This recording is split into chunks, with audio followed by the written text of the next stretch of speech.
consegue já compartilhar aí, André?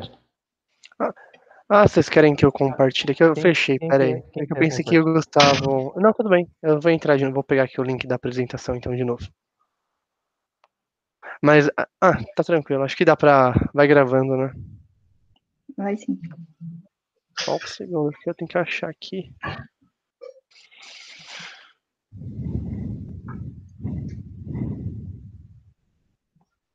Cadê? Vou começar a apresentar aqui a tela. Se vocês estiverem vendo, vocês me avisem, por favor.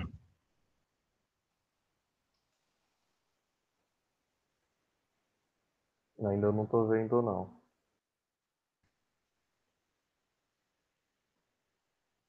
E agora?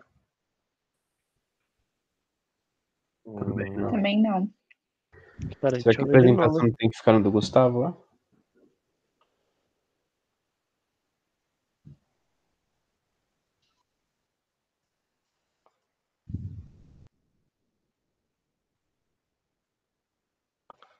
Acho que agora vai.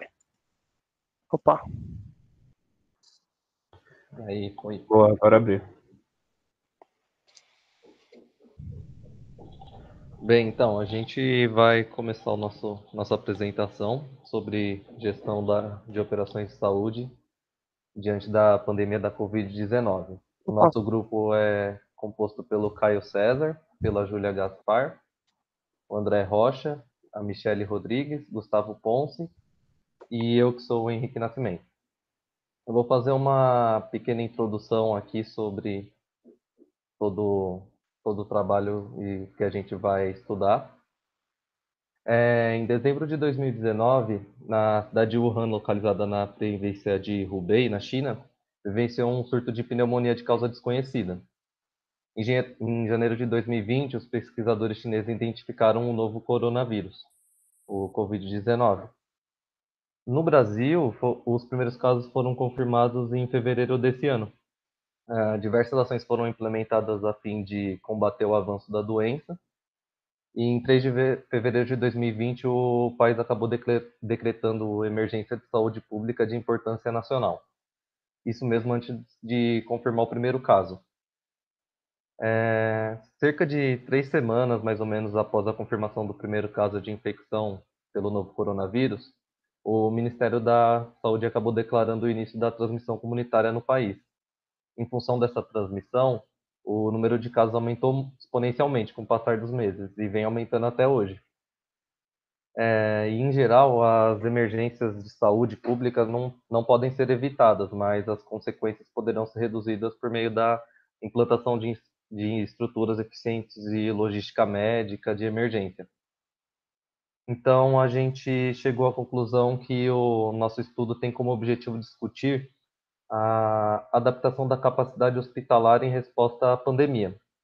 A gente vai realizar todas as análises necessárias dos processos, vamos verificar as estratégias e também, uma vez que a pandemia pode causar danos severos nos sistemas de saúde, o que pode acabar resultando na escassez de suprimentos médicos, medicamentos, equipamentos e incluindo contágios de profissionais da saúde, levando-os a quarentenas ou até mesmo ao óbito. E vamos buscar também relacionar tudo isso com tudo que a gente acabou aprendendo na matéria de gestão da operação.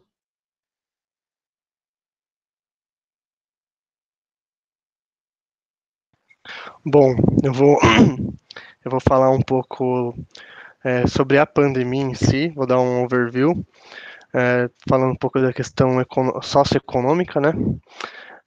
Primeiramente, eu coloquei um tópico para eu poder apresentar para vocês, que seria dada a relação entre humanos e diversos ecossistemas e outras espécies, animais e vegetais. Essa pandemia seria inevitável, dada a relação, para a gente poder abordar a questão de como a gente está vivendo hoje. Essa pandemia poderia ter sido evitada?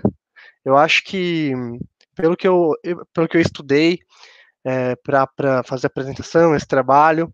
Tem até um artigo que eu me baseei para poder falar sobre isso, está na descrição do nosso trabalho, na referência.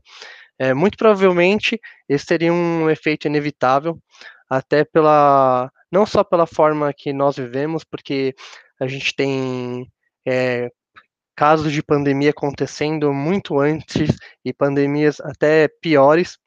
O Covid-19 é horrível, sim, mas tivemos muitas outras pandemias.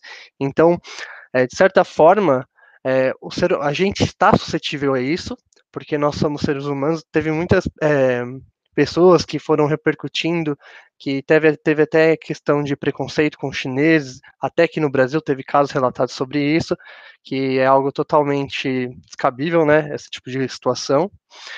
E falando um pouco agora sobre a relação entre tempo, espaço e as doenças infecciosas. Aí sim, talvez não.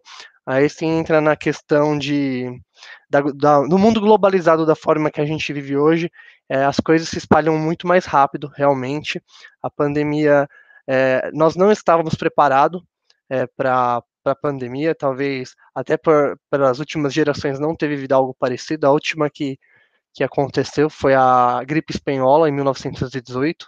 Então, eu até vou chegar num ponto na hora que eu falar da África, dos continentes, que talvez tenha sido barrado na África por isso, mas vou chegar lá daqui a pouco. E o que a gente viu nessa parte da pandemia foi mais a questão de capacidade de gestão política, porque alguns países tiveram sucesso barrando a pandemia e outros não.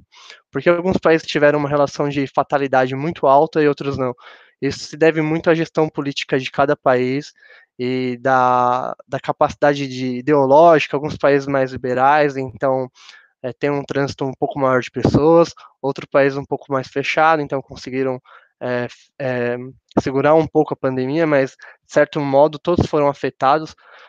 No geral foram eu tirei aqui, mas foram 181 países afetados, pelo que eu vi no artigo, mas talvez hoje tenha um pouquinho mais, acho que 188, que é um valor bem considerável do planeta, né? Talvez uma outra ilha que isso não chegou, mas na grande maioria dos países isso chegou. Falando agora um pouco sobre os continentes, tudo começou na Ásia, como a gente sabe, começou na China, como o Henrique apresentou no começo.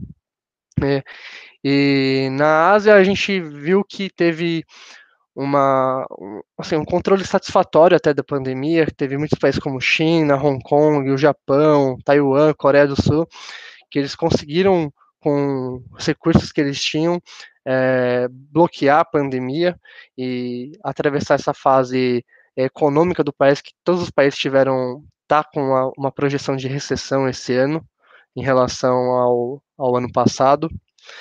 E outros países também da parte da Ásia, como o Vietnã e a Tailândia, também conseguiram segurar isso. Países que têm um poder econômico um pouco menor dos que eu citei acima, conseguiram segurar a pandemia, conseguiram fazer com que a população se sentisse um pouco acolhida.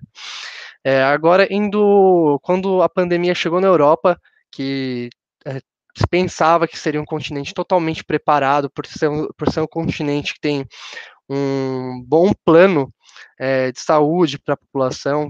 Talvez assim a parte leste não tenha, mas no geral a Europa tem sim. E o que a gente viu foi o contrário. A gente viu que eles estavam totalmente preparados. No começo da pandemia, a Itália sofreu muito, depois veio para o Reino Unido, aliás, depois foi para a Espanha, depois veio para o Reino Unido, a própria França, que enfrentaram situações bem delicadas de mais de 1.000 pessoas morrendo por dia nesses países. Então a gente viu que, voltando um pouquinho a falar sobre aquela parte de gestão de política, esses países que teoricamente teriam mais recursos, estariam mais preparados, eles se viram despreparados para isso. Eles não sabiam, eles tinham os recursos, mas não sabiam lidar com a situação. Então a gente vê que essa parte da gestão política na pandemia, em geral, nas pandemias, são bem importantes da forma que vão ser lidadas.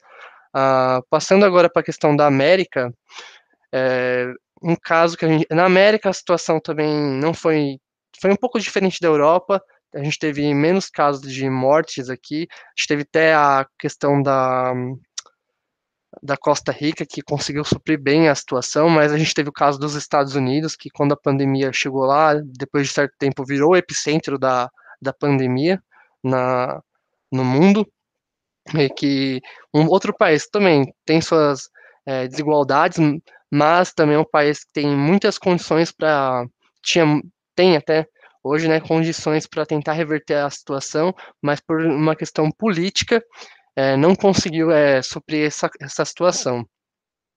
Os países latino-americanos estão sofrendo bastante, principalmente a parte econômica desses países, porque são países que dependem muito da situação econômica, às vezes, dos países da Europa, porque fazem muito negócio com esses países, ou com os países da Ásia, então sofreram bastante por isso.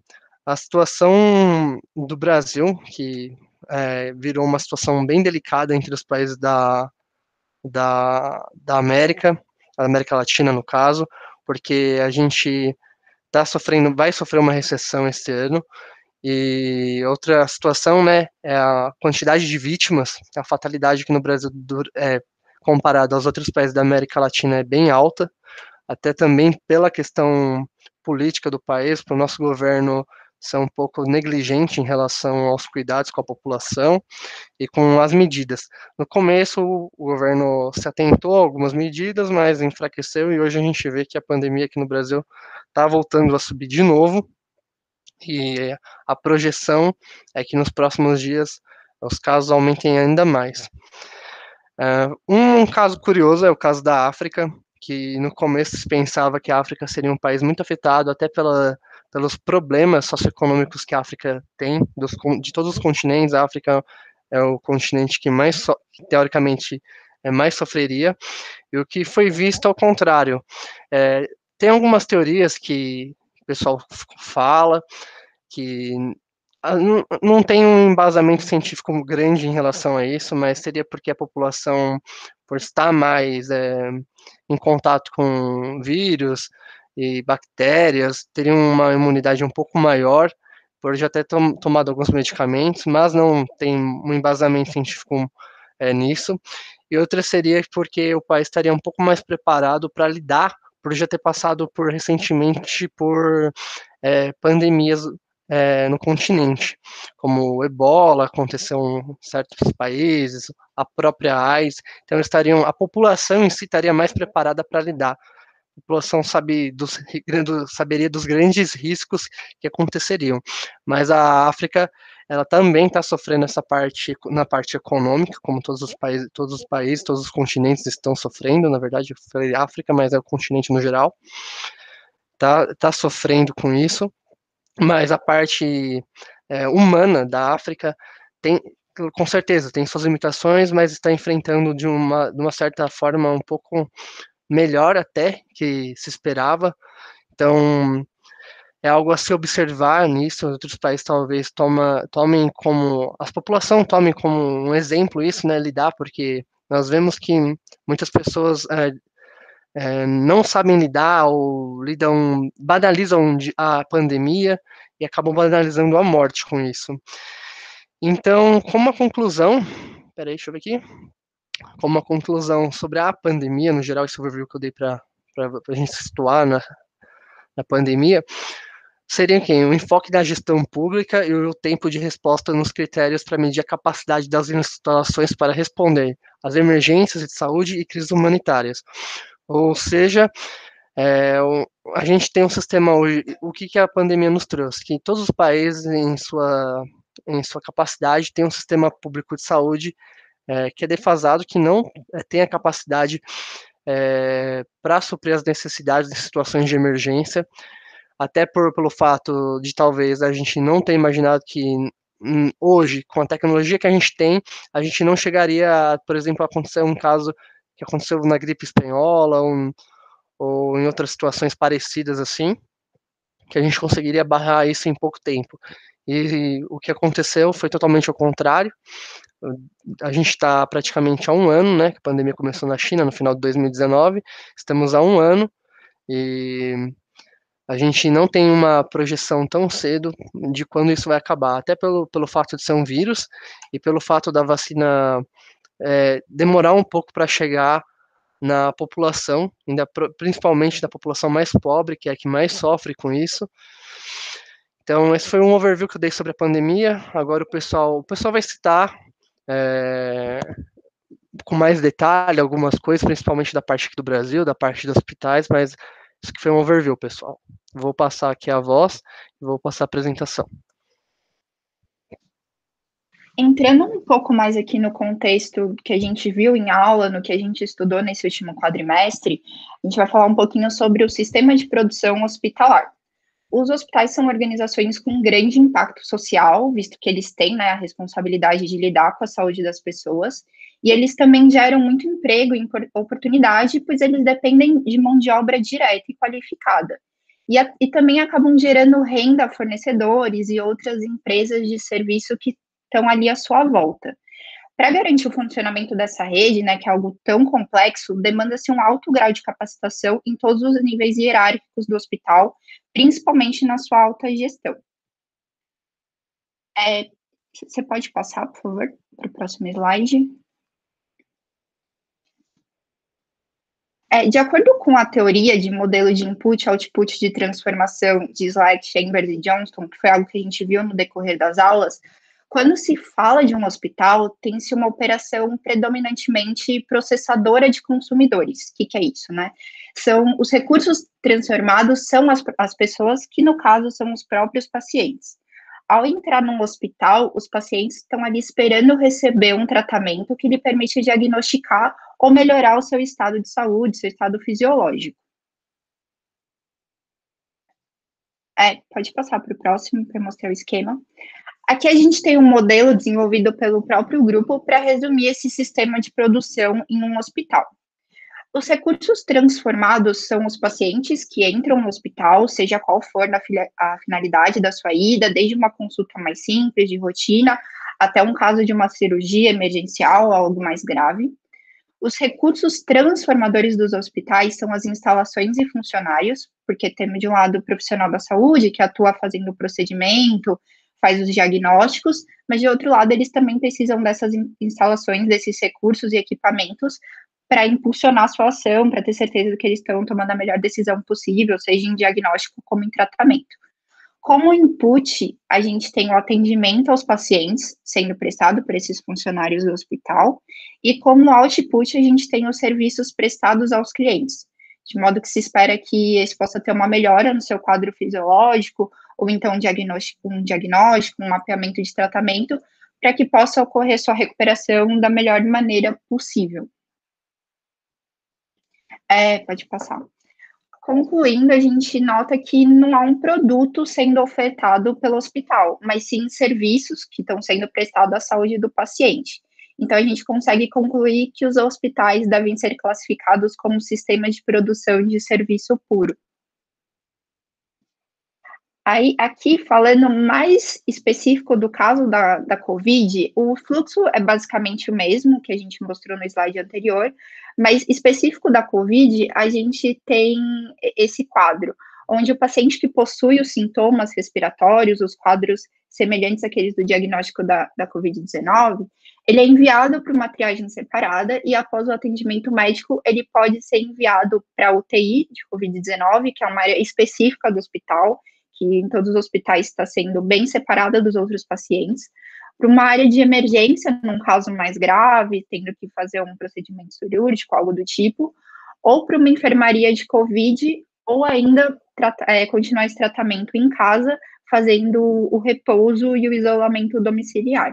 Então, com esse fluxo, a gente consegue entender como que funciona um hospital e como que está funcionando um hospital nesse quadro de pandemia mais especificamente.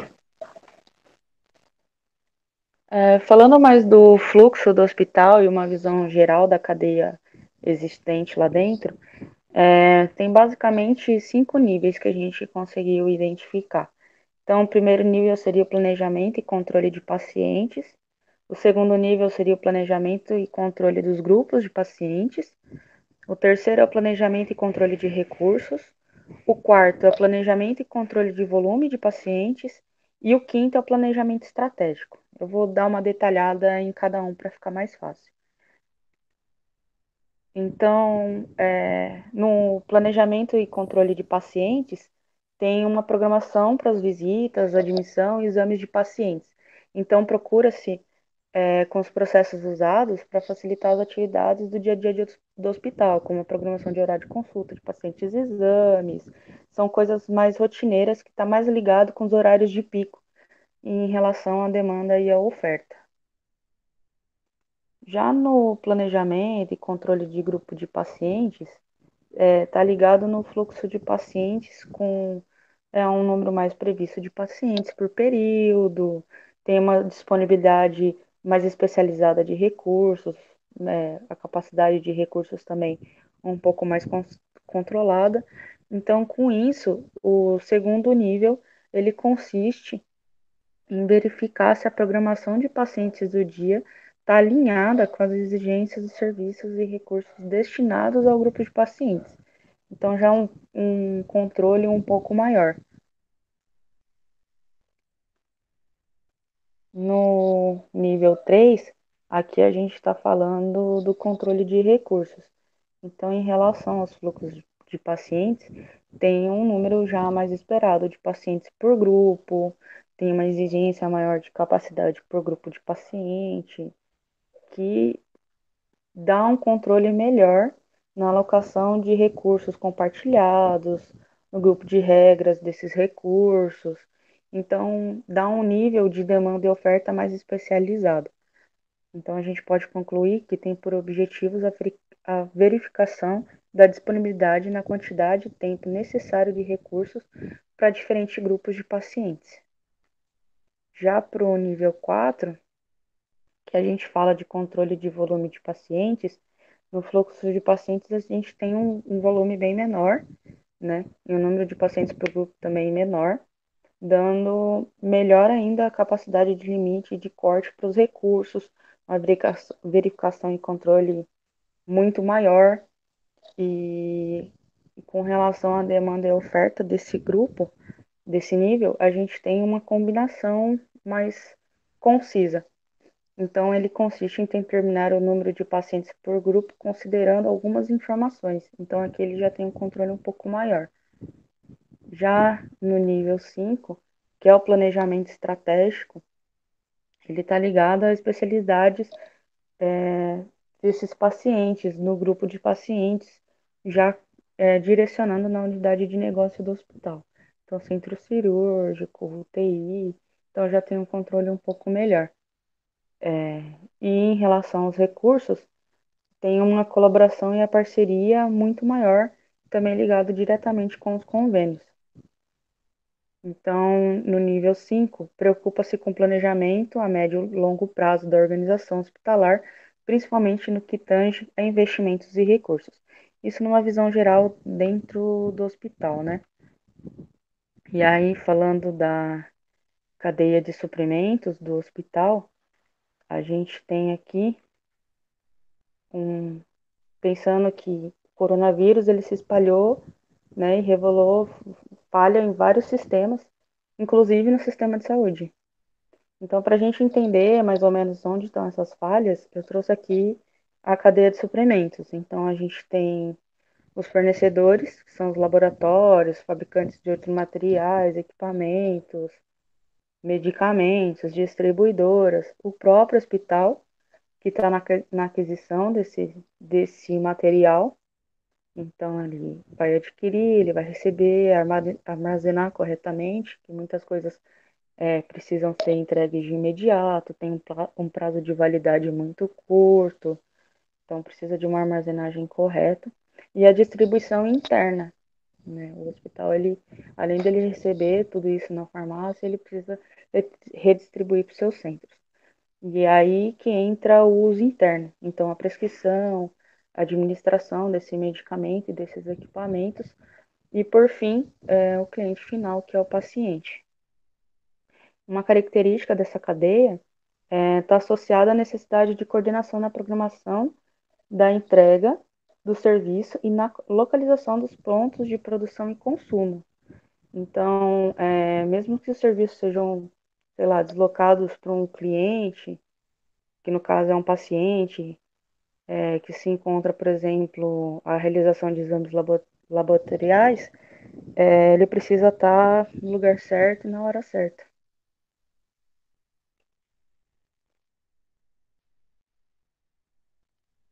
Então, falando um pouco dos serviços e produtos, a quantidade dos serviços, ela se relaciona de modo muito intenso com a qualidade da administração dos materiais, porque para que um serviço seja bem feito, é necessário que o material esteja disponível no momento certo e na hora certa. O que as organizações de serviço de saúde oferecem aos pacientes é um composto de bens intangíveis, então seria os serviços médicos, o atendimento de enfermeiros e os bens tangíveis, que é o patrimônio em si, né, as instalações, equipamento, insumos, os medicamentos, em proporções diferentes, formando um conjunto que a administração moderna denomina como produto e serviço.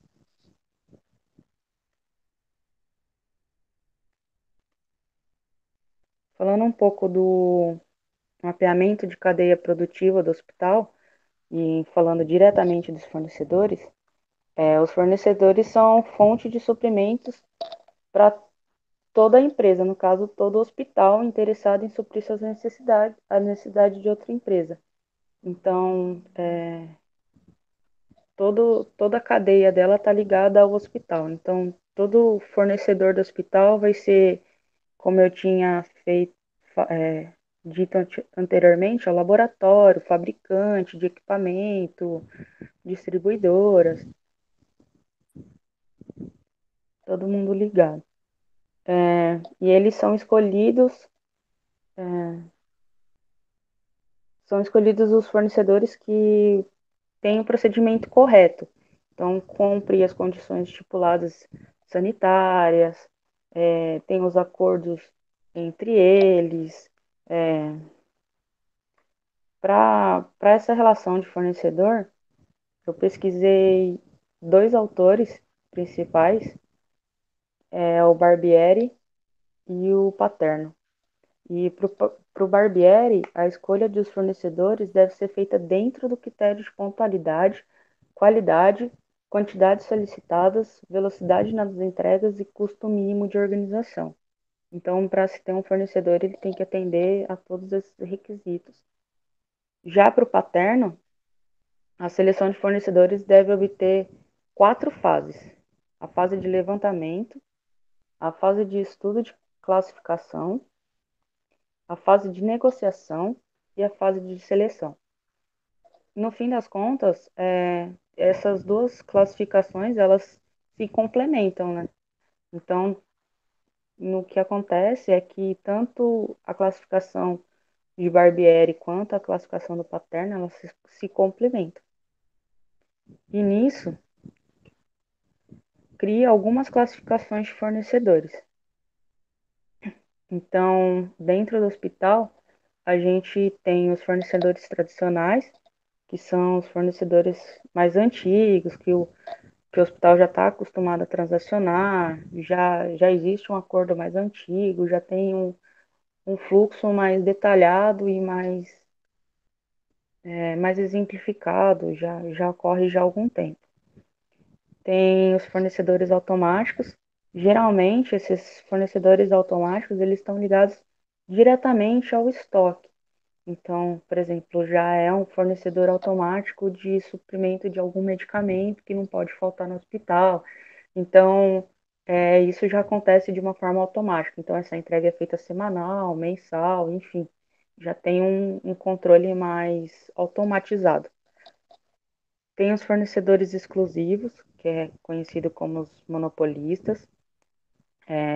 Eles são usualmente pouco procurados pelos hospitais e geralmente eles precisam mais do hospital do que o hospital deles.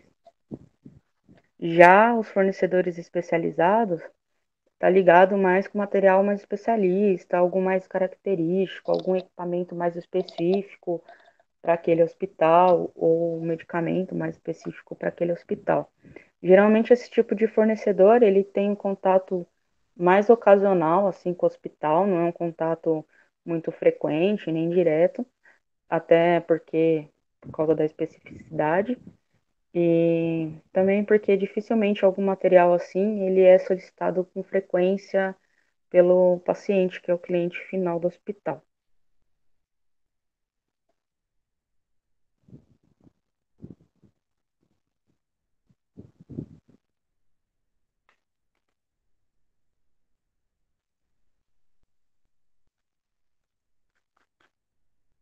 Então, na nossa cadeia de produtividade do hospital, é muito fácil identificar o cliente, porque o cliente, na verdade, ele é o próprio paciente do hospital, né, o próprio consumidor final. Salvo alguns momentos que é o cliente que agenda alguma coisa no hospital. Então, segundo alguns especialistas, nesse momento o cliente final vira o médico e não o paciente. Mas na maioria das vezes o cliente final dessa cadeia é o próprio paciente, seja da clínica ou do hospital, né? Da clínica do próprio hospital ou da cirurgia, enfim.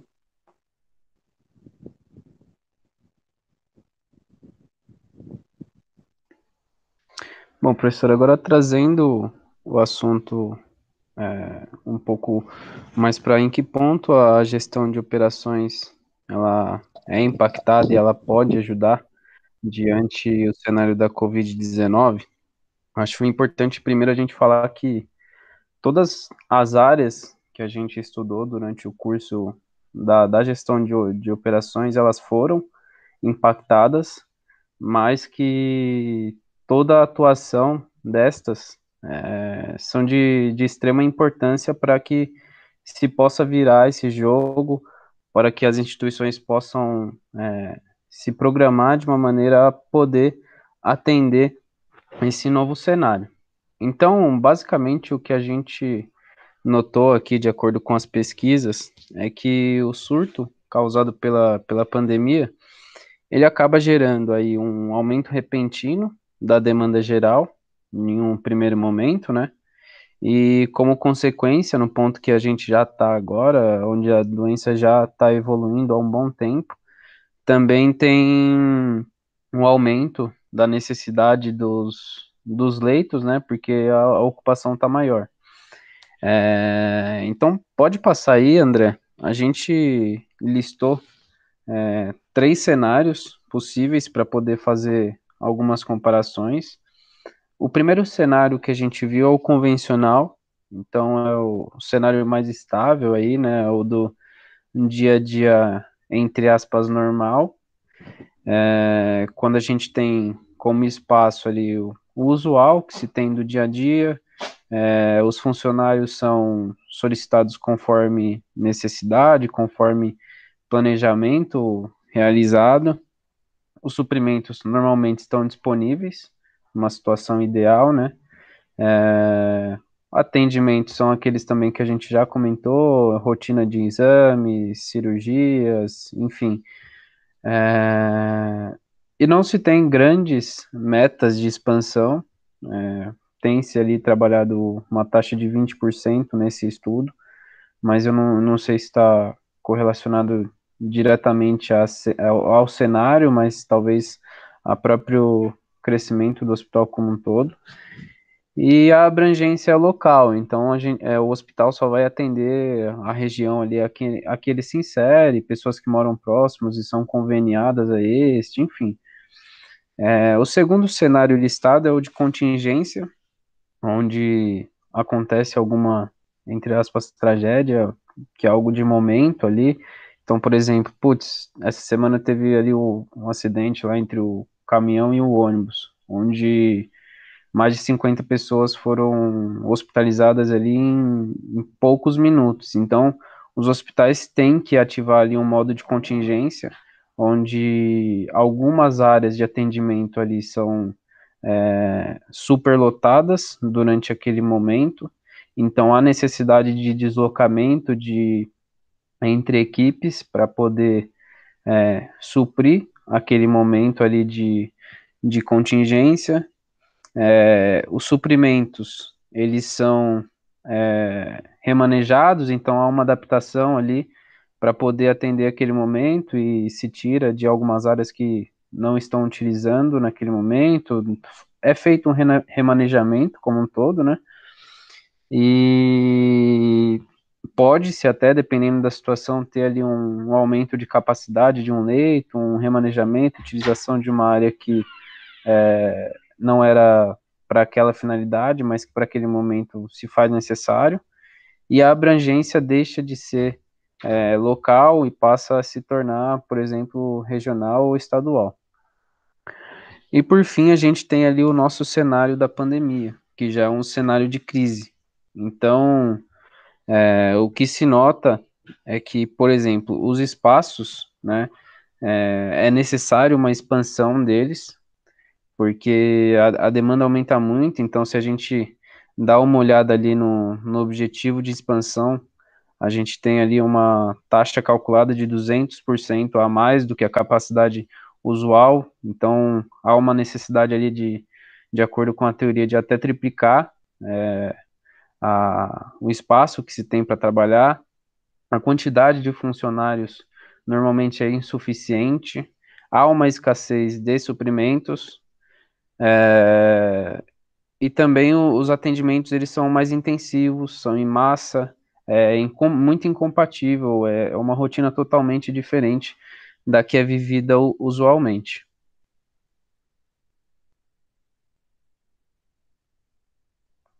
Pode passar, André. Então, o que a gente pode dar uma resumida aqui e falar o que foi possível identificar de necessidades? Então, primeiro ali a gente vê uma necessidade de se alterar a rotina de compra de materiais, visto que os suprimentos são escassos e que também os fornecedores podem ser sobrecarregados nesses momentos. Um remanejamento operacional dos recursos humanos, dos funcionários ali, visto que também, como a demanda é muito alta, tende-se a ter uma diminuição da disponibilidade dos funcionários.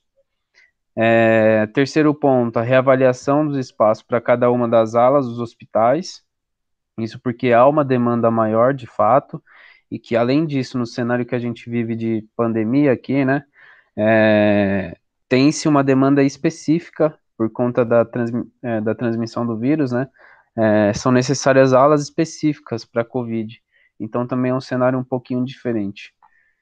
E, por fim, a gente listou aqui um quarto conceito, que ele até nem está tão linkado àquela tabela que a gente viu, mas que durante as pesquisas a gente viu que pode ser muito importante, principalmente para a gestão pública, que de alguma forma vai influenciar ali também na gestão hospitalar, que é a entrada de alguns conceitos de Big Data e Data Science para ajudar nas técnicas, para desenvolver técnicas de predição, e que essas técnicas de predição vão auxiliar aí no processo de planejamento de demanda.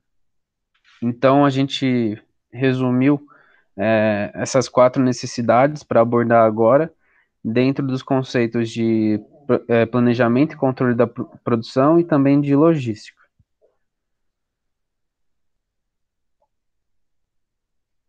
Então, no primeiro momento aqui, eu vou falar sobre a parte de planejamento e controle de produção. Então, como eu já falei ali, há necessidade de se ter a questão da expansão dos leitos e tudo mais. E o primeiro ponto que eu vou falar não vai nem tratar disso, é mais sobre aquele último item que eu falei sobre as técnicas de predição. Que ele vem um pouquinho antes desse planejamento, até mesmo estrutural e de recursos. Esses métodos que a gente encontrou aqui nas pesquisas, eles foram de extrema importância para o auxílio estratégico aí das gestões públicas e até mesmo das privadas, como eu falei. Por quê? Porque foram feitas modelos de predição de evolução da doença que permitiram à gestão pública identificar áreas onde haveria um pico de transmissão ou até uma continuidade de transmissão, e assim, sendo possível, já preparar determinados hospitais, determinadas regiões, não só na parte do hospital em si, mas também nas políticas públicas de conscientização da população como um todo e coisas assim, para poder auxiliar nesse processo como um todo da gestão da saúde. Aí pode passar, André, eu trouxe um exemplo aqui de, por exemplo, de um caso, de um estudo que foi feito no Mato Grosso, onde eles construíram um modelo que permitia prever a evolução de casos, né? E ali a gente tem uma curva vermelha que seriam os valores ajustados, os valores estimados pelo modelo, e a curva azul, ali os valores reais. Então, nota-se que o modelo teve uma grande assertividade. Há, sim, ali alguns pontos que acabam destoando um pouco da curva prevista para cima, ou um pouquinho para baixo também, mas a gente sabe que dentro do processo de predição é normal ter algumas variações, e no geral teve-se um bom desempenho ali. Então, a gente pode concluir que para esse caso, por exemplo,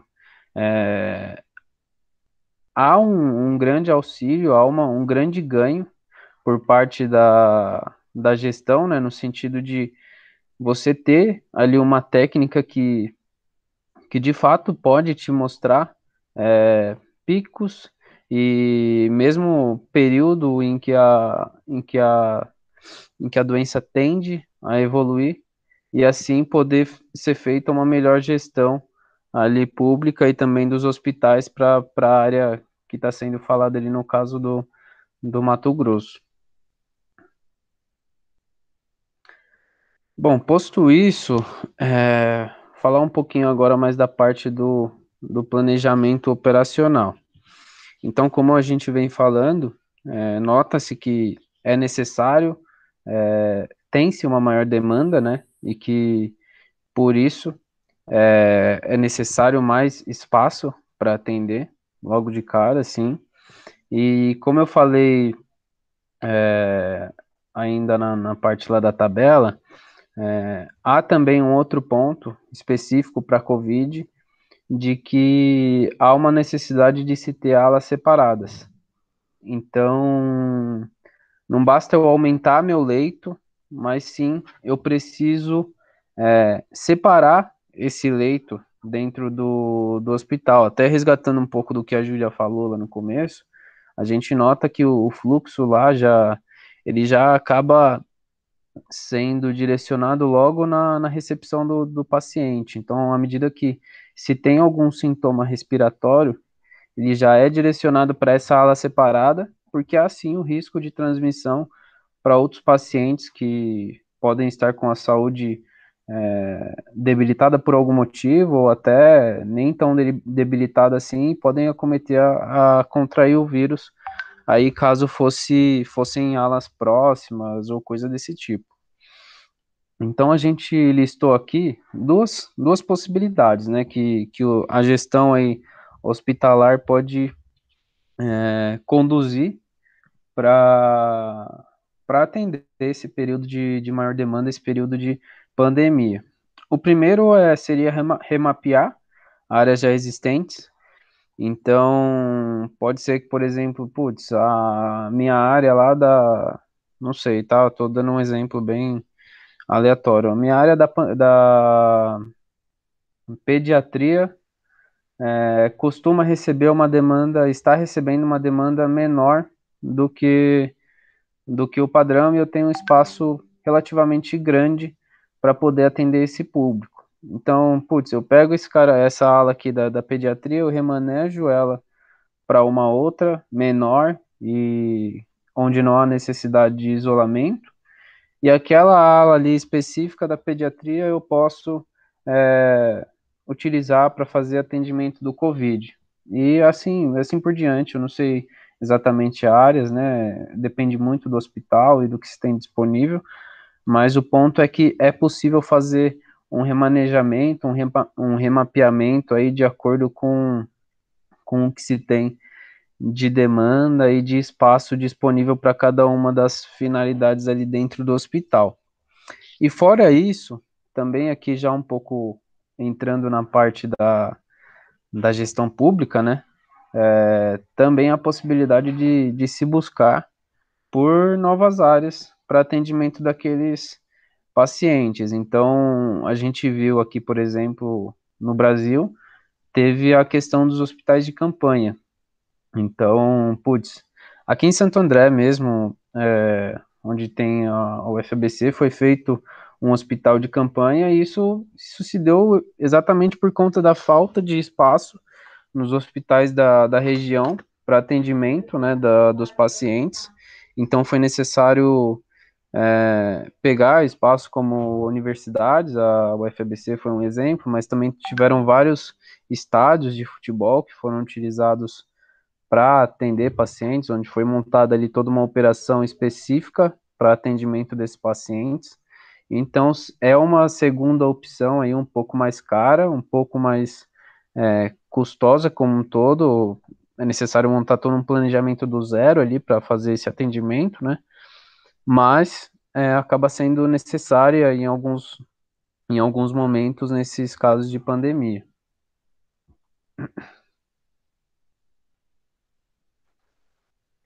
E aí, para fechar essa parte aí de controle da produção, né, a gente também fala sobre a questão dos recursos humanos, né?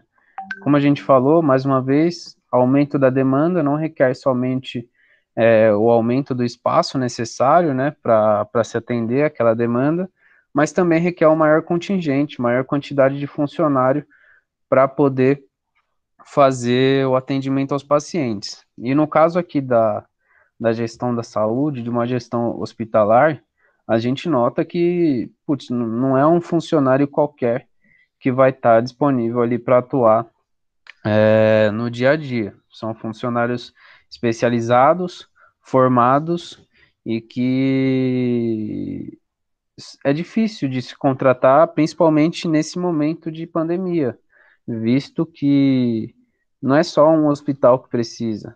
Então, todos os hospitais acabam necessitando aumentar seu contingente, então há de fato uma escassez de funcionários disponíveis para atuação. Então, a gente listou aqui algumas situações que estão sendo conduzidas aí pelas gestões dos hospitais para poder atender esse momento de crise. A primeira é a adaptação das escalas, né? Então, eles estão remanejando turnos de uma maneira diferente, de modo que os funcionários possam ser melhor remanejados ali para a operação do dia a dia, em alguns momentos fazendo turnos um pouco maiores para poder estancar em algumas necessidades pontuais dentro desse cenário de pandemia. Também houve, isso foi um exemplo aqui do Brasil, onde houve a necessidade de solicitar apoio de formandos das profissões requeridas. Por exemplo, teve um pessoal do 5º ano de medicina, se eu não me engano, que foi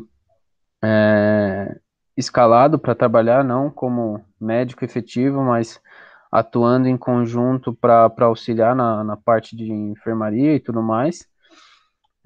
Isso para poder dar um suporte ali às equipes e também se ter um maior contingente ali. A terceira também acaba entrando em um dos pontos que a gente falou lá no método de predição, mas que aqui no caso é utilizado aí conceitos de modelagem e de softwares para poder se mapear os recursos que se tem e mapear a necessidade daquele recurso estar remanejado para uma determinada área. Então, a gestão aqui tem utilizado desses softwares para poder identificar possíveis áreas onde não, onde se tem um gargalo, que o gargalo é óbvio que vai estar nessa área de atuação pandêmica, né, em frente ao Covid, mas tem outras áreas que, assim como eu falei da questão do espaço, tem também a questão de recursos que não vão estar sobrecarregadas e pode ali haver um remanejamento para que se atenda melhor onde tem o gargalo.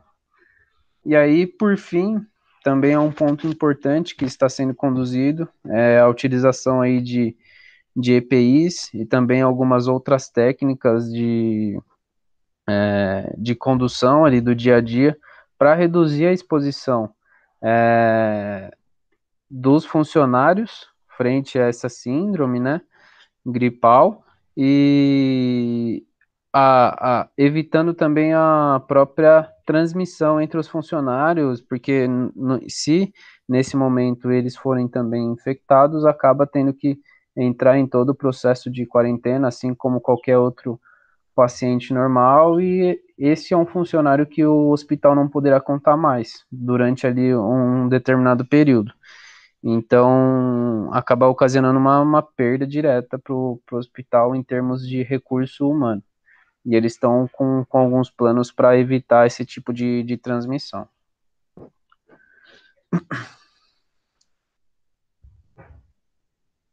E aqui agora entrando um pouco mais nessa parte da logística, o que a gente notou, e que também estava lá previsto para aquele cenário de crise, naquela primeira tabelinha que a gente comentou,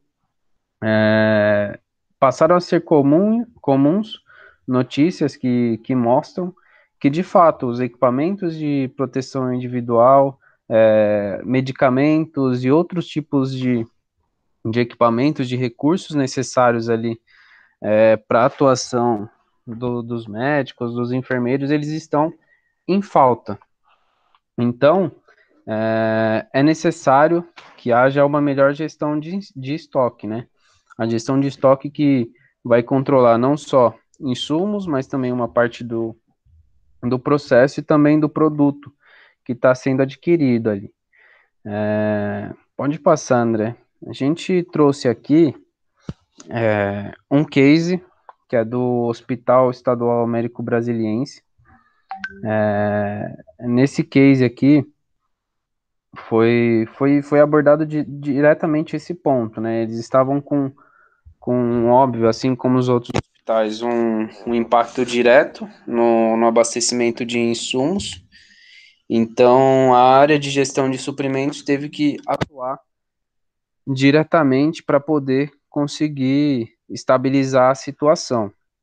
Então, houve ali um primeiro momento onde eles tiveram que renegociar, na verdade, né, com os fornecedores que já eram cadastrados, que já tinham boas avaliações internas, para poder ali iniciar um trabalho com maior reserva de material, formando ali um estoque para atendimento dessa demanda.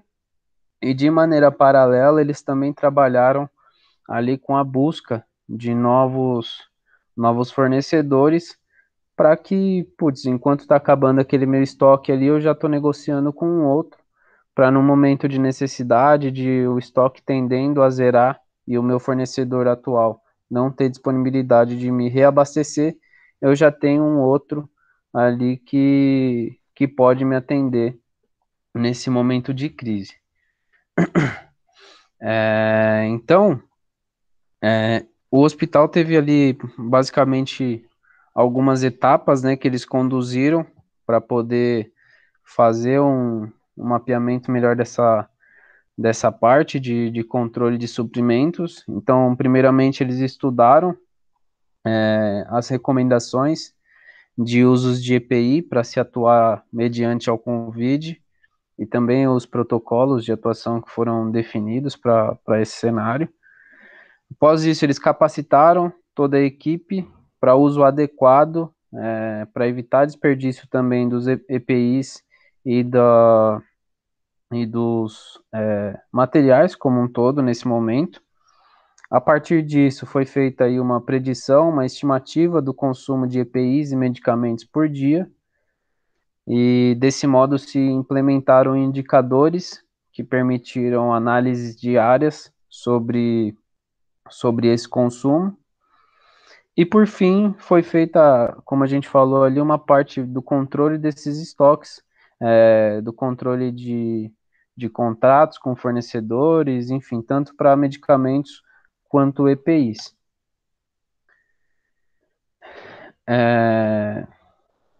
Acho que em linhas gerais era isso, a gente entendeu como bons métodos para poder fazer esse controle do estoque e aparentemente, pelo que o estudo colocou, esses métodos foram efetivos e o hospital tem dado conta de atender os pacientes nesse momento de crise.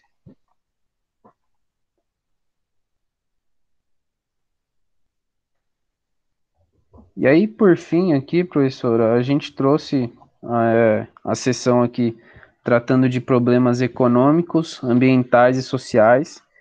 E aí, aqui no caso, nem todos eles são vivenciados dentro do hospital em si, dentro dessa parte de gestão hospitalar, mas de alguma forma eles podem refletir nessa cadeia como um todo.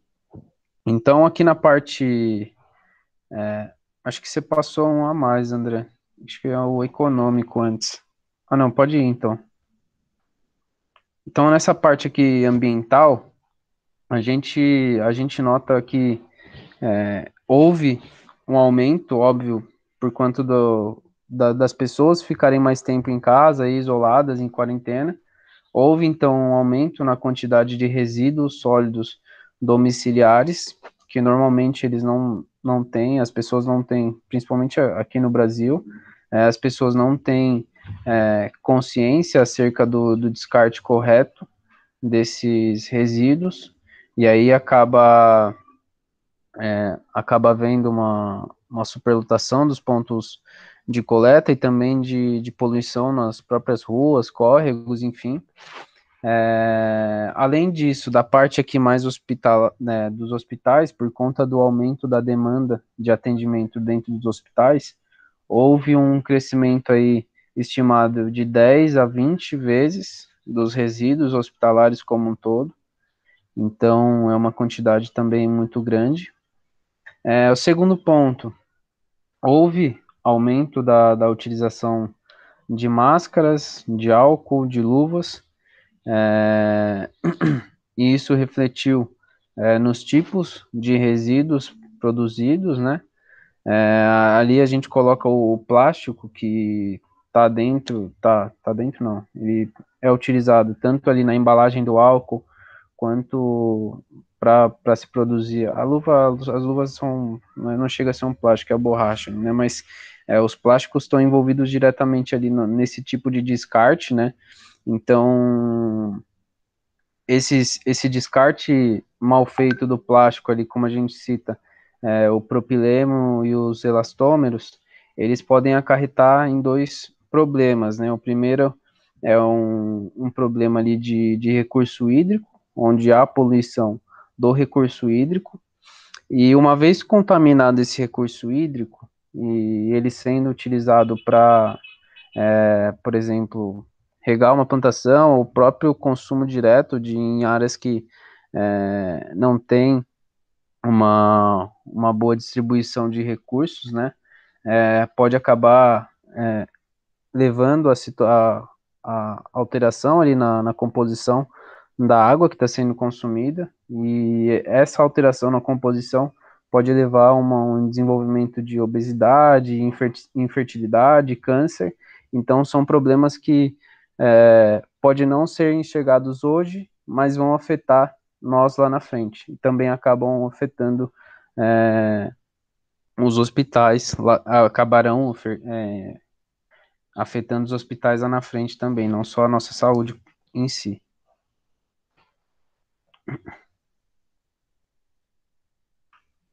Pode passar, né?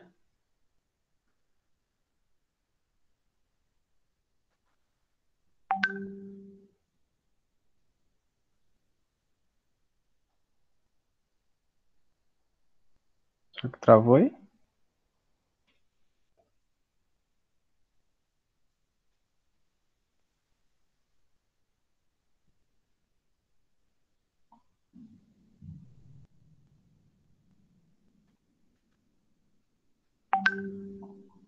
André? Ah, agora foi. O segundo ponto, então, aqui é falar sobre essa parte dos problemas econômicos, né? A gente tem aí um problema geral, né, que é por conta da paralisação de algumas atividades que acabam por injetar recursos em todos os setores econômicos, né? Isso leva a uma queda direta dos insumos, né, que são utilizados como matéria-prima para a produção de diversos itens, dentre eles os que estão ali englobados nessa cadeia de suprimentos hospitalares. Então, os fornecedores, por exemplo, que o hospital vai comprar o material, eles são afetados diretamente por essa crise e o hospital, em consequência, não tem o suprimento necessário para poder atuar. E aí, com uma demanda crescente dos itens essenciais, né, tem-se também, por conta dessa questão da diminuição dos insumos possíveis, um aumento dos preços desses insumos necessários ao hospital. Então, acaba por crescer o custo que o hospital tem para poder manter sua operação ali funcionando ok.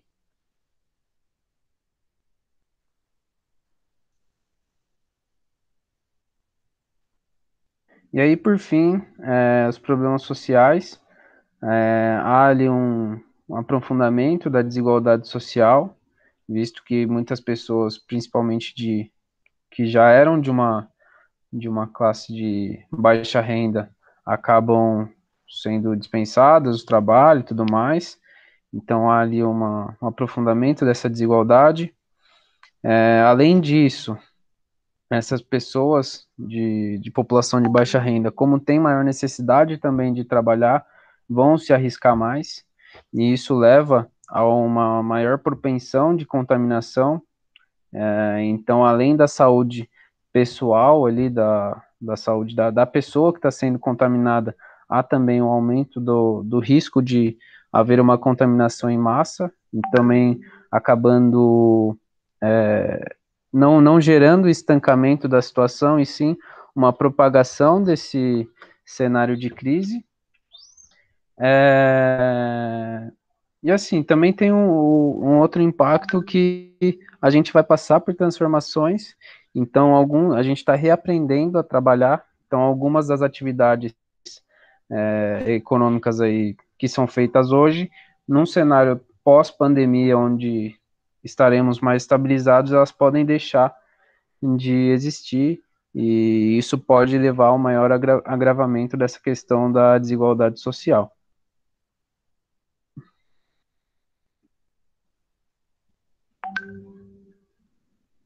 Bem, então, vou fazer uma conclusão aqui, né?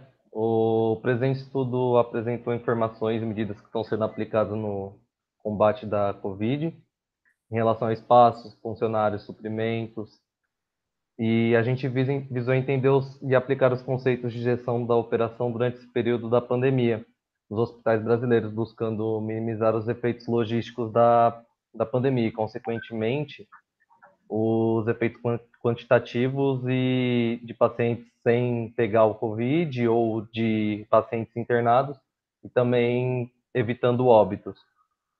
Durante a nossa pesquisa, no nosso foco geral, a gente encontrou como principais contribuições duas frentes de estudos relacionados às gestões de operações e que possuíram um grande impacto. O de planejamento e controle da produção, onde a gente abordou a influência da tecnologia nos métodos de produção, o planejamento operacional e a parte de recursos humanos que é necessária. E também a gente encontrou a logística, que através da implementação de estratégias dinâmicas e inovadoras de gestão de estoques, que visa garantir a manutenção dos serviços e a qualidade da assistência prestada aos pacientes e os trabalhadores do ramo de saúde. E com isso a gente concluiu que sem uma boa gestão operacional não é possível manter um hospital em produção diante de um cenário pandêmico.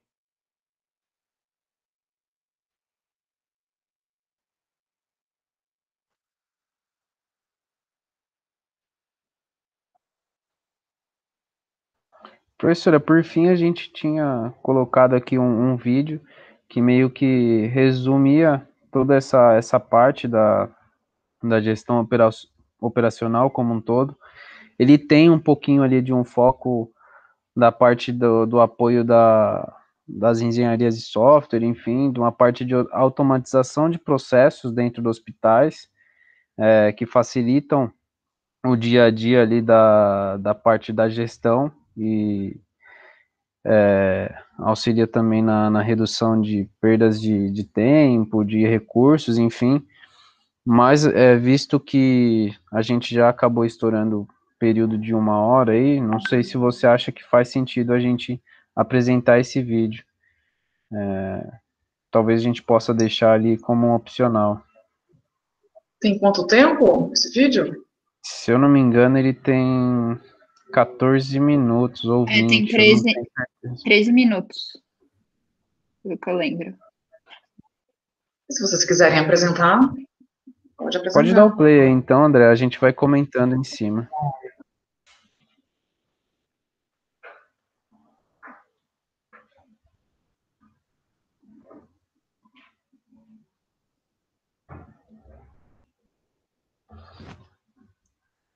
Ele tá sem áudio, professor, mas acho que pela legenda ali dá pra gente ir entendendo. E aí a gente já aproveita para ir comentando em cima alguns pontos que a gente falou aí durante a apresentação.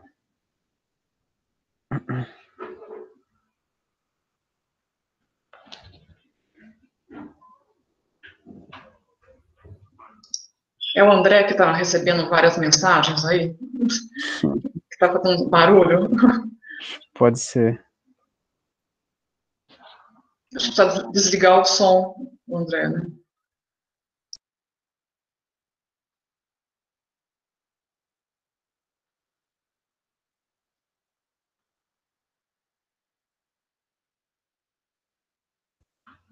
Esse ponto que eles estão colocando agora para introduzir a necessidade das automações, né, conversa muito com a parte que a gente falou principalmente da questão lá da gestão de recursos, né, sejam eles materiais, né, os equipamentos e suprimentos do dia, mas também a própria parte de recursos humanos. Aí está falando de algumas automações que auxiliam nesse processo de controle de recursos e visando a eficiência, né, da utilização destes e evitando com que haja desperdício e que o hospital aí acabe sendo acometido pela falta de algum desse tipo de recurso.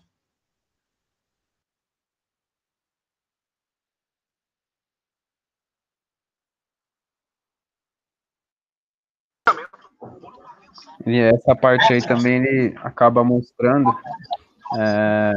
um sistema de solicitação, né, que já é automatizado. Então, a partir de um determinado nível de necessidade do produto, já um contato direto e automático sendo feito para solicitar o reabastecimento de um dado recurso. Então, também é uma função importante que a gente também não citou essa questão automática, né, mas que a gente citou muito a questão da logística e do acesso a essa parte do fornecedor de insumos.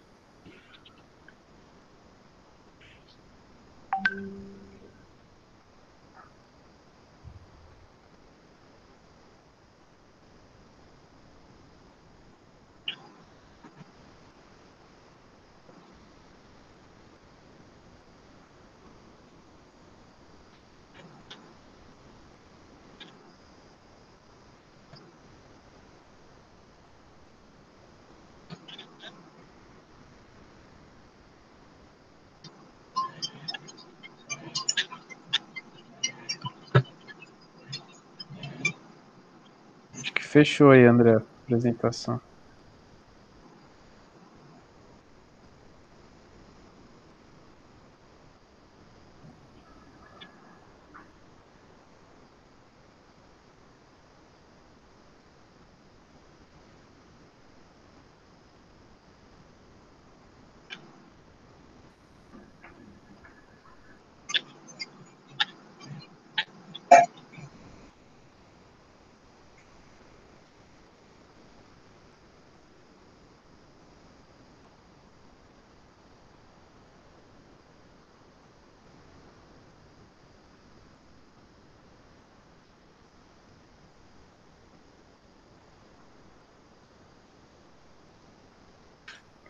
Essa parte aí, professor, ele está falando um pouco da marcação, né, dos suprimentos que estão entrando, no caso feita aí através de códigos, né, ele está falando aí da parte do despacho, mas ele também cita a importância de se terem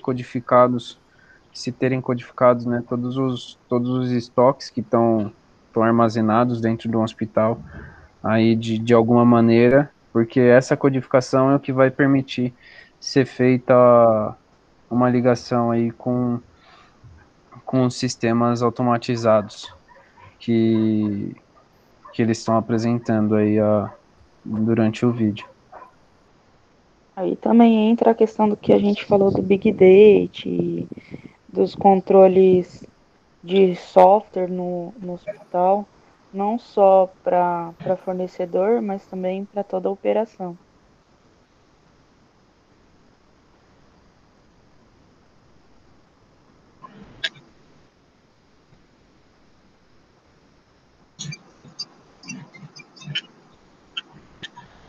E todo esse controle, ele é muito importante, porque dentro do hospital é muito fácil extraviar algum medicamento, algum equipamento menor, pode ter furto.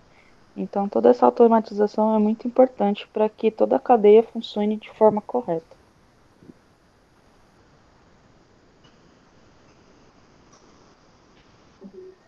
É importante também, ele colocou ali, num dado momento, a questão de o fluxo de informações correr bem ser extremamente essencial para que se tenha um processo eficiente, né?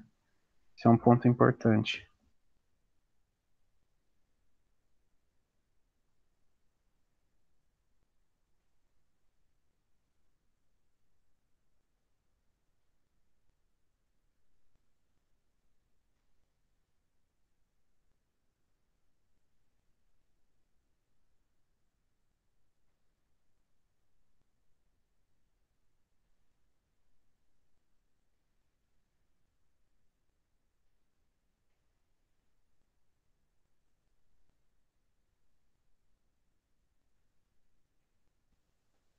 Importante também a gente notar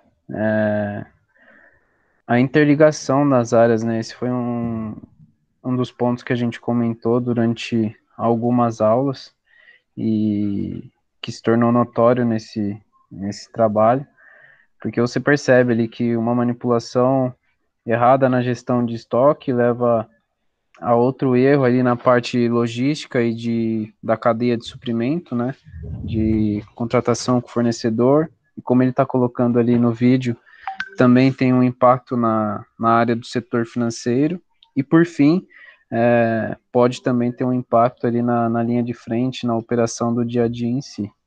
Então é importante, mais uma vez, a questão do fluxo de informações correr bem, para que esse processo de interligação das áreas não seja afetado e o hospital como um todo também não seja afetado.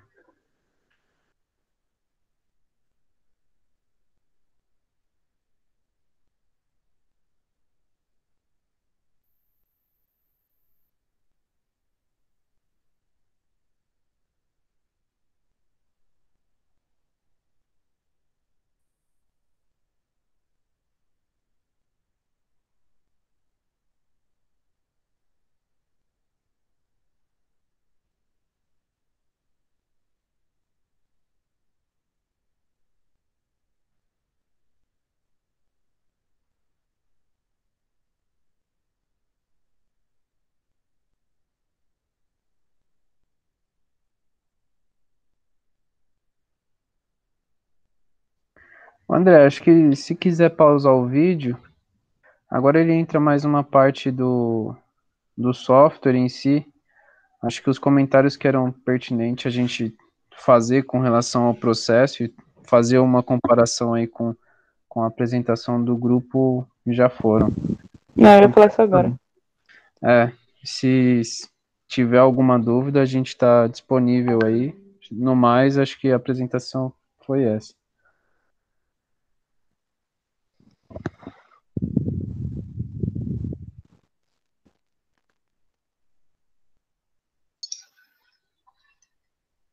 Uma excelente apresentação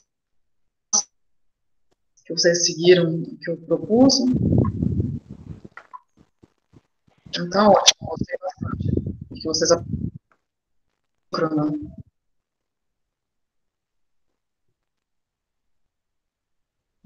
Obrigada, professora. Obrigado. Ah, professora, o Obrigado, WhatsApp professora. não era aqui não, tá? Eu pensei, mas não era aqui não.